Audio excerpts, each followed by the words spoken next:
오직 하나님의 말씀만이 영적인 지도요, 우리의 삶의 모든 것이 되는 주님의 축복의 말씀인 것입니다.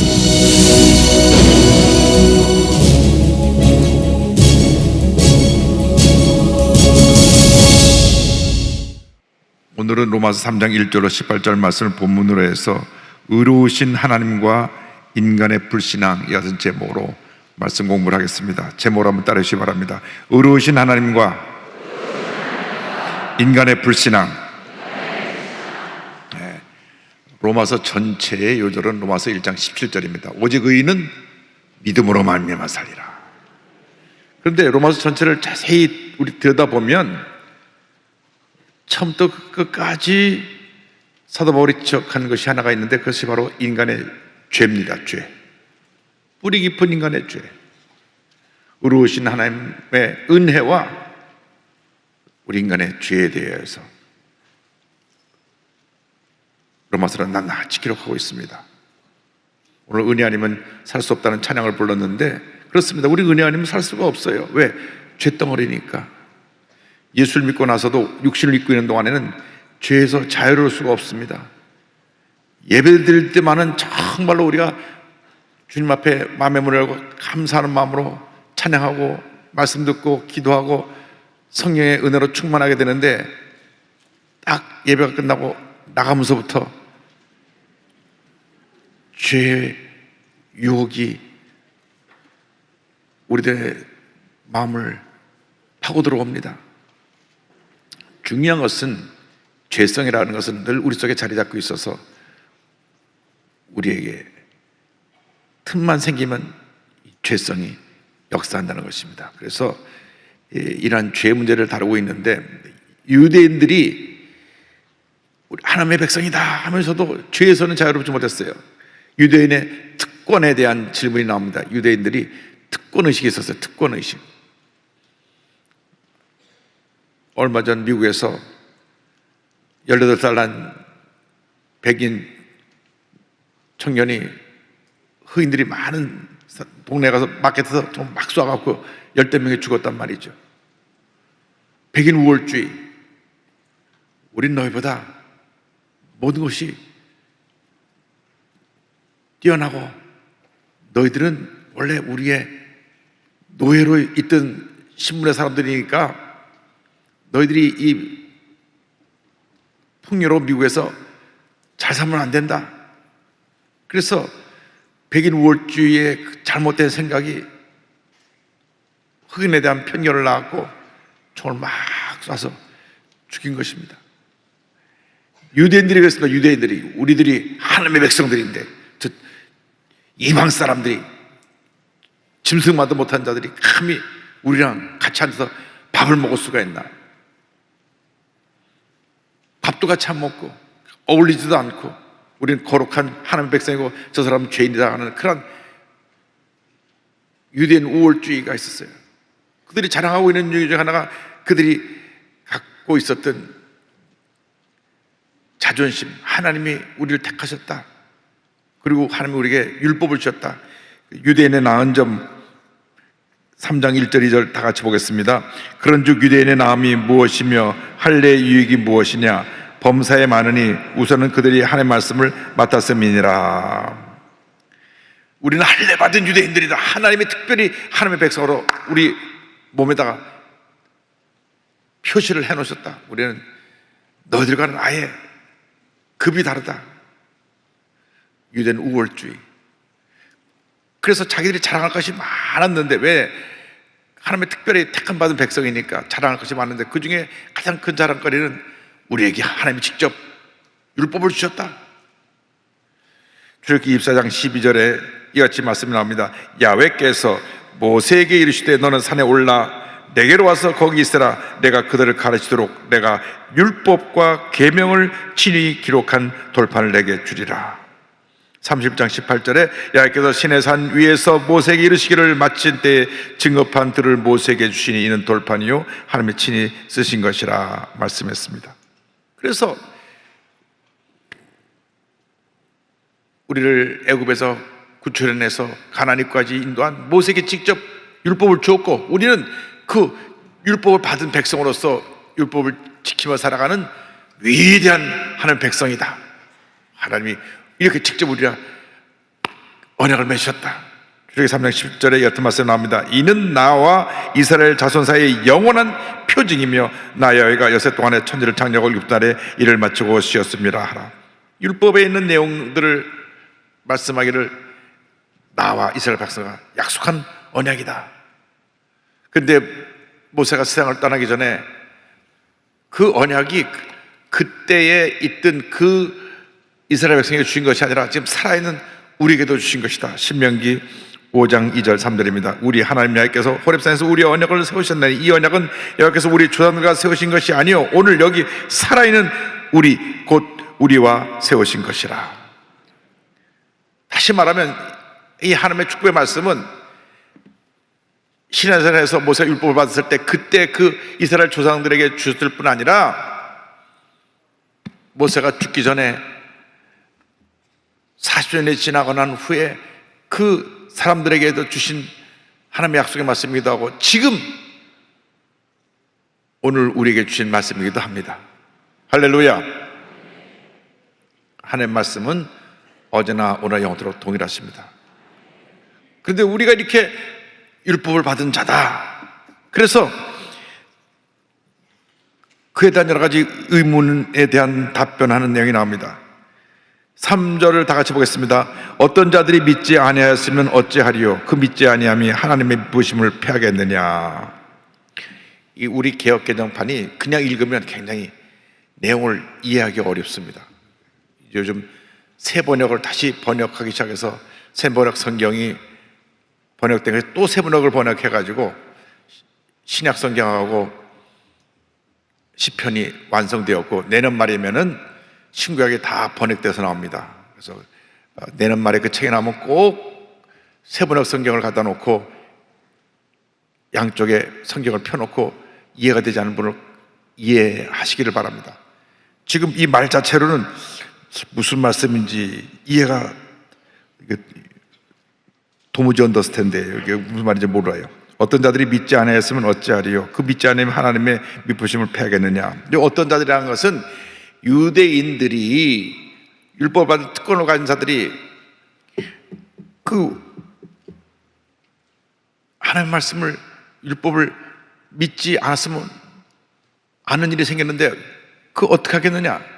그렇다고 해서 하나님이 그들을 하나님 백성으로 삼은 하나님이 신실하지 못하다고 믿으시지 못하다고 우리가 말할 수가 있느냐. 죄는 유대인들이 졌고 불신앙한 모습은 유대인들이 갖고 있는데 그 책임을 하나님 앞에 전가해서 하나님이 이런 사람들을 세웠으니 하나님도 신실하지 못하다 그런 말을 할 수가 있겠느냐. 유대인들이 자기들이 잘못한 건 그들의 잘못이지 하나님의 잘못은 아니다. 하나님만이 홀로 참되고 의로우시다는 것을 말씀한 것입니다. 그래서 3장 4절 다 같이 보겠습니다. 그럴 수 없느니라 사람은 다 거짓되되 오직 하나님은 참되시다 할지어다. 기록된 바 주께서 주의 말씀에 의지함을 의롭다함을 얻으시고 판단할 때에 이기려 하심이라 함과 같으니라. 하나님의 신실하심 의로우심은 변함이 없고 그것은 하나님의 그 모습 자체가 참되시고 의로우시고 변함이 없으시고 진실하신 분인데 문제는 하나님의 말씀을 받은 유대인들이 거짓돼 가지고 하나님의 말씀을 지키지도 않고 잘못되어 하는 것이지 그런 사람들을 하나님 백성으로 택하신 하나님도 문제가 있습니다 하고 하나님 앞에 책임을 전가하는 건 잘못된 것이다. 모든 죄의 잘못은 우리들의 잘못입니다. 한번 따라하세요. 내 탓이요, 내 탓이요, 내 큰 탓입니다.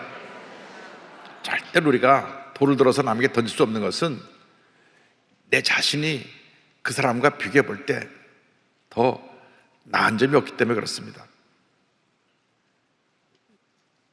죄가 얼마나 더 크냐 작으냐 그 차이지 똑같이 죄인입니다. 똑같이 부정적으로 말하고 부정적으로 생각하고 남을 판단하고 정죄하고 돌을 들어 던지는데 나도 그렇게 돌에 맞을 만한 허물이 많다고 하는 것입니다.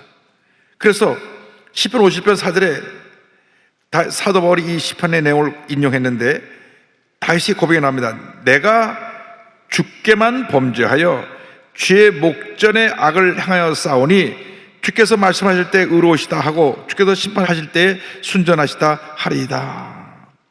그래서 죄를 지었을 때는 하나님 앞에서 내가 죄인입니다. 누가 나에게 죄 졌다고 말하는 그 문제가 아니라 내가 하나님 앞에 범죄했습니다. 내가 하나님께서 지으신 율법을 어겼습니다. 모든 것이 내 탓입니다. 하나님만이 의로우시고 하나님만이 완전하십니다. 그렇게 하나님 앞에 죄를 회개하고 하나님의 의로우심과 본인의 죄에 대해서 고백한 것입니다. 그렇기 때문에 인간이 죄를 짓는 것을 절대로 합리화시키고 타당화시키면 안 됩니다. 어떤 경우에도 죄는 우리 몫이고 죄사함의 은혜는 하나님께 있는 것입니다. 죄를 어떤 이유로도 합리화시키고 타당화시키면 안 됩니다. 죄는 죄인 것입니다. 그래서 불의는 정당화할 수 없다는 내용이 나옵니다. 우리의 불의로 하나님의 의가 드러났다. 로마서 3장 5절 6절 보겠습니다. 그러나 우리 불의가 하나님의 의를 드러나게 하면 무슨 말하리요? 내가 사람의 말하는 대로 말하노니 진노를 내리시는 하나님이 불의하시냐? 결코 그렇지 아니하니라. 만일 그러하면 하나님께서 어찌 세상을 심판하리요? 이제 우리가 죄를 지어서 하나님의 의가 드러났는데 하나님은 원래 의로우신 분입니다. 근데 세상 사람들이 말하기를 죄된 인간을 지으시고 진노하신 하나님도 문제가 있으시다.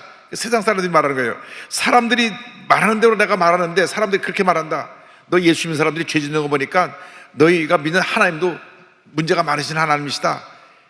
그럴 수 없다는 겁니다. 만약 하나님이 문제가 있으신 하나님은 어떻게 하나님의 세상을 심판할 수가 있습니까? 그 얘기를 여기서 하고 있는 것입니다. 그래서 우리 예수 믿는 사람들이 예수를 잘 믿어야 돼요. 믿지 않은 사람들이 야 너희들이 예수 믿다면서 그렇게 거짓말도 하고 사기도 치고 그렇게 남의 돈 떼먹고 안 주고 그 예수 믿는 사람이 그래? 그럼 너희들가 믿는 예수님도 그런 거 그냥 눈 감아 주신 예수님이시냐? 예수님도 문제가 있지 않냐? 이렇게 세상 사람이 따질 수 있다는 겁니다. 아주 쉽게 설명을 하면 그 예수 믿는 사람들은 함부로 성질 부려도 안 되고 예수님이 성질하라고 가르치더냐? 그럴 거 아니에요. 성질 부리면 안 돼요. 너 예수 잘 믿는다면서 너 예수님이 네 성질대로 살라고 가르쳤냐? 할 말이 없잖아요. 그러니까 세상 사람들이 그렇게 우리를 지적한다는 거예요. 그러니까 우리가 하나님 앞에서 하나님 보시기에 바르게 살아야 됩니다. 세상 사람들에게 욕먹을 짓을 하면 안 됩니다. 그래서 제일 중요한 성질을 다스려야 돼. 이 못된 성질에게 못된 성질 다스려야 돼. 개성이 강한 사람들이 성격을 잘 다스려야 했는데 어느 목사님이 개성이라는 것은 개 같은 성격이라 그랬는데 내가 한 말은 아니에요. 누가 그랬어요. 근데 사실 그 잘못된 표현인 것 같아요. 왜냐면 우리 그냥 강아지들이 얼마나 주인에게 죽도록 충성합니까? 그냥 주인만 들어보면 꼬리 싹 치면서 주인 뒤를 따라다니면서 충성 그 자체인데 우리가 너무나 사람을 욕할 때 개 이름을 들어서 개의 자식이라든지 뭐 이렇게 욕을 했는데 다 잘못된 것 같아요. 개는 충성된 일꾼입니다. 개만큼만 하라 그러세요. 그런데 어쨌든 세상 사람들이 우리가 잘못한 거 보고 하나님이 진노하시면 하나님도 문제가 있지 않냐고 이렇게 얘기를 하니까 우리가 하나님 앞에서 바로 서 있어야 되겠다. 또 3장 7절이 같은 말씀 나옵니다. 다 같이요. 그러나 나의 거짓말로 하나님의 참심이 더 풍성하여 그 영광이 되었다면 어찌 내가 죄인처럼 심판을 받으리요. 이제 굉장히 역설적인 말입니다. 무슨 말이냐면 내가 거짓말을 해서 하나님의 의로우심이 드러났으면 내가 거짓말한 게 오히려 하나님을 더 높이게 됐으니까 내가 어떻게 죄인이라고 취급할 수 있느냐라고 얘기하는데 그것은 잘못된 주장입니다. 아니 내가 나쁜 짓을 한 것은 내가 나쁜 짓을 한 것이고 하나님은 원래 선하신 하나님이신데 내가 나쁜 짓을 해서 하나님의 선하심이 나타났다고 나쁜 짓을 한 것을 타당할 수 없는 것입니다. 이 같은 주장은 선한 목적으로 해서 잘못된 행위가 합당하게 되면 안 된다는 것입니다. 아주 쉽게 설명드릴게요. 도둑질하다 잡혔어요. 마켓에 가서 이 가다가 CCTV에 걸려가고 나올 때 입구에서 잡혔습니다. 그래서 경찰 부르니까 왜 나 경찰 부르냐고, 내가 이거 가난한 사람 도와주려고 가져간 건데 막 성질을 내는 거예요. 내가 좋은 일 하려고 그러는데 왜 이걸 나 잡아가냐고. 근데 그거는 타당할 수 없죠. 돈 내고 가져야지 왜 그냥 그렇게 가져가냐고. 돈 내고 가져가야지. 아무리 좋은 일을 한다 그래도 그건 어느 사람도 이해할 수가 없습니다. 돈 내고 사서 갖다 주면 박수를 쳐줄 일이지만 내가 돈을 안 갖고 와서 잠시 빌려가려고 그랬습니다. 그것도 말이 안 되는 거예요. 나쁜 짓을 하면서 타동을 할 수가 없습니다. 그래서 우리가 바르게 살아야 됩니다. 의롭게 살아야 됩니다. 하나님을 기쁘시게 하는 삶을 살아야 됩니다. 잘못했을 때는 빨리 회개하고, 주님, 내가 죄졌습니다. 다시는 그 죄된 길로 가지 않게 하여 주옵소서.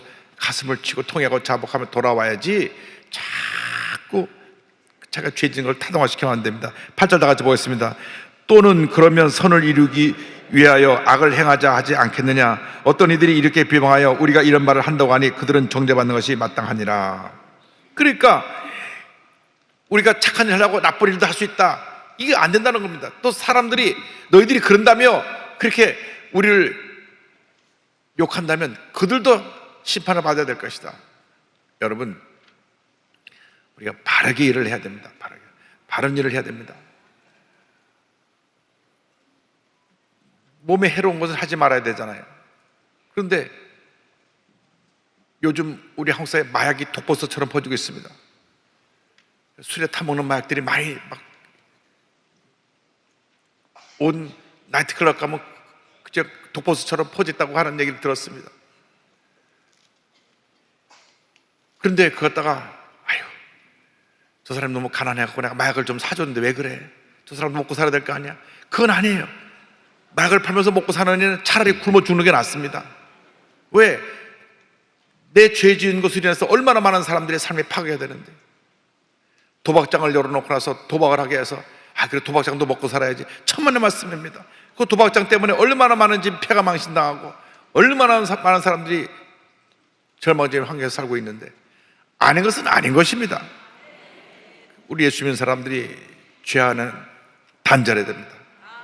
그래서 로마서에 계속 강조하는 것이, 모든 사람이 죄를 지었다, 죄 가운데 있다, 하나님의 영광에 이르지 못한다, 너희는 죄인이다, 죄인이다 하면서 동시에 오직 은혜로, 오직 은혜로, 오직 은혜로, 오직 은혜로, 할렐루야. 그래서 우리는 늘 죄와 은혜 사이에 있어서 어느 날 보면 이렇게 해서 죄 쪽으로 와 있다가 어느 날 보면 은혜 쪽으로 왔다가 왔다 갔다 왔다 갔다 하지 말고 딱 중심 잡고 바른 길 가길 바랍니다. 자, 죄 가운데 거하는 인류에 대해서 말씀을 합니다. 9절 다 같이 보겠습니다. 그러면 어떠하냐? 우리는 나으냐? 결코 아니라 유대인이나 헬라인이나 다 죄 아래 있다고 우리가 이미 선언하였느니라. 자, 그럼 우리 어떠냐? 유대인들이 저렇게 하나님의 율법을 받다고 자랑하면서 죄 가운데 있는데 그 죄를 지적하는 우리는 어떠냐? 우리도 그들과 다를 것이 없다는 것입니다. 죄에 대해서만은 자유로울 사람이 한 사람도 없습니다. 언제 자유롭게 되느냐? 이 세상을 떠나는 날 자유롭게 됩니다. 왜? 천국에서는 죄질 일이 없으니까요. 지옥에 가면 지옥 가도 죄질 일이 없어요. 지옥에 불덩어리니까 거기서 고통당하는 것밖에 없어요. 우리가 죽음 이후에는 딱 두세 개밖에 없습니다. 천국 아니면 지옥입니다. 영원토록 불구덩이에서 고통 가운데 몸부림치며 소리 지르며 신음하며 있든가, 영원토록 주님을 찬양하며 기쁨과 감사하며 있든가, 두 길밖에 없습니다. 그래서 우리가 예수 잘 믿고 천국 가야죠. 예수 잘 믿고 죄 짓고 불의하고 방탕하고 회개하지 않고 있다가 또 거덕 지옥에 가버리면 그 운명은 영원토록 저주받은 운명이 되고 마는 것입니다. 그래서 절대로 우리가 이 죄의 문제와 타협하고 죄 속에 빠지면 안 됩니다. 늘 죄와 싸우면서 하나님 영광에 살다가 주님 몰아보실 때 탁 천국에 올라가면 그냥 눈물도 근심도 걱정도 고통도 질병도 없는 천국에서 주님을 찬양하고 또 찬양하고 또 찬양하고 또 찬양하며 영원토록 기쁨을 누리게 될 것입니다. 그래서 예수 믿는 사람들은 예수 잘 믿어야 되고 죄와 싸워서 늘 승리해야 되고 하나님 영광 가운데 거해야 됩니다. 자, 의인이 하나도 없다. 그들의 죄의 모습에 대해서 10절로 18절까지를 보겠습니다. 기록된 바 의인은 없나니 하나도 없으며 깨닫는 자도 없고 하나님을 찾는 자도 없고 다 치우쳐 함께 무익하게 되고 선을 행하는 자는 없나니 하나도 없도다.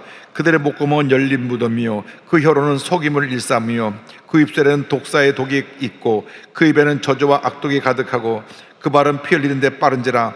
파멸과 고생이 그 길에 있어 평강의 길을 알지 못하였고 그들의 눈앞에 하나님을 두려워함이 없느니라 함과 같으니라. 자, 10절부터 18절까지 길게 사도 바울이 우리 인간의 죄의 모습을 낱낱이 지적하고 있습니다. 구약의 여러 곳에서 인용을 했는데 시편 14편 1절 3절의 말씀이 또 많이 인용되어 있습니다.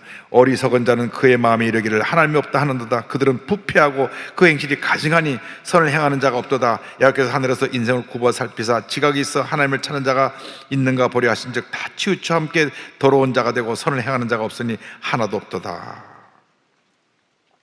여기 중요한 교훈이 있습니다. 죄에 대해서는 자유로울 수가 없고 죄 가운데 없는 사람이 하나도 없고 다 죄 가운데 있게 되는데, 그럼 우리가 어떻게 삽니까? 전적인 하나님의 은혜로 산다고 하는 것입니다. 구원은 전적인 하나님의 은혜입니다. 오늘 우리가 주 앞에 예배드리고 있는 이 자체가 하나님의 은혜입니다. 성전에 와서 예배를 드리든지 집에서 예배를 드리든지 어디서 예배를 드리든 간에 나 같은 죄인이 구원받아 하나님 앞에 예배드릴 수 있다고 하는 그 자체가 은혜요, 기적이요, 축복이요, 특권이요, 기적인 것입니다. 죄 가운데 헤어날 사람이 한 사람도 없다. 성경 말씀은 한 사람도 없다. 그들이 다 부패하고 가증하고 선을 행한 자가 없고 다 치우쳐서 더러운 자가 되고 선을 행한 자가 없다. 성경은 이렇게 낱낱이 죄를 지적했습니다. 특별히 가장 많은 죄는 죄가 입으로 짓는 죄. 그 13절에 보니까 그 목구멍은 열린 무덤이요 그 혀는 속임을 일삼으며 그 입술에는 독사의 독이 있고 그 입에는 저주와 악독이 가득하고 입으로 짓는 죄. 그래서 오늘 성경에서 우리 경고하는 것은 하나님의 은혜가 없으면 살 수 없는데 1차적으로 제일 중요한 것이 입술로 짓는 죄, 저주와 악독을 뿜어내는 이 짓는 죄를 우리가 늘 삼가야 되는 것입니다. 우리가 이 세상 사는 동안에 제일 중요한 것은 마음이 우리의 언어에 담아서 나오기 때문에 거룩한 말, 칭찬하는 말, 남을 살리는 말, 남을 치료하는 말, 남을 용서하는 말, 화목케 하는 말, 긍정적인 말, 창조적인 말, 생산적인 말을 하게 되길 바랍니다. 우리에게 좋은 일이 일어납니다. 고백을 해야지 저주받은 인생아 그러면 안 돼요. 같은 말을 하더라도 당신은 하나님이 사랑하고 계십니다. 당신은 복받은 인생입니다. 예수 믿고 주님께서 형통의 복을 누리며 살아가시길 바랍니다. 믿음으로 긍정의 고백을 합니다. 성경에 보니까 입술에 독이 있다 그랬어요. 저주와 악독이 있다 그랬어요. 제일 우리가 주의해야 될 것은 일생 살아가는 동안 입술의 고백, 입술의 고백. 부부간에, 부모 자식 간에 우리가 덕스러운 말을 해서 상처 주는 일이 없어야 되고, 그 다음에 이 발을 보니까 발이 피 흘리는데 빠른지라 해서 죄 지는 일에 발이 빠르다. 무슨 말이냐면 우리 행동입니다. 행동이 하나님이 기뻐하지 않는 행동을 하면 안 됩니다. 여러분이 발걸음을 멈춰야 됩니다. 죄 지는 자리에 가면 안 됩니다. 잘못된 자리에 가면 안 됩니다. 발을 멈추고 하나님께로 돌아와서 하나님 기뻐하시는 자리, 예배드리는 자리, 복음을 전하는 자리, 주님을 찬양하는 자리, 주님을 섬기는 자리에 우뚝 서서 하나님께 영광 돌리는 여러분 모두가 되기를 주님의 이름으로 축원합니다. 축원합니다. 축원합니다. 기도하겠습니다. 사랑과 은혜와 자비가 무한하신 하나님 아버지, 죄 지은 인생으로 하나님의 은혜가 없으면 살아갈 수 없음을 우리가 깨닫게 하심을 감사합니다. 우리가 생성한 주님의 영광에 살아갈 때 하나님이 기뻐하시는 삶을 살게 하여 주시고 죄와 싸워 승리하게 하시고 하나님의 영광만 나타내는 저희보다 될 수 있도록 은혜 내려 주옵소서. 예수님의 이름으로 기도 올리옵나이다. 아멘.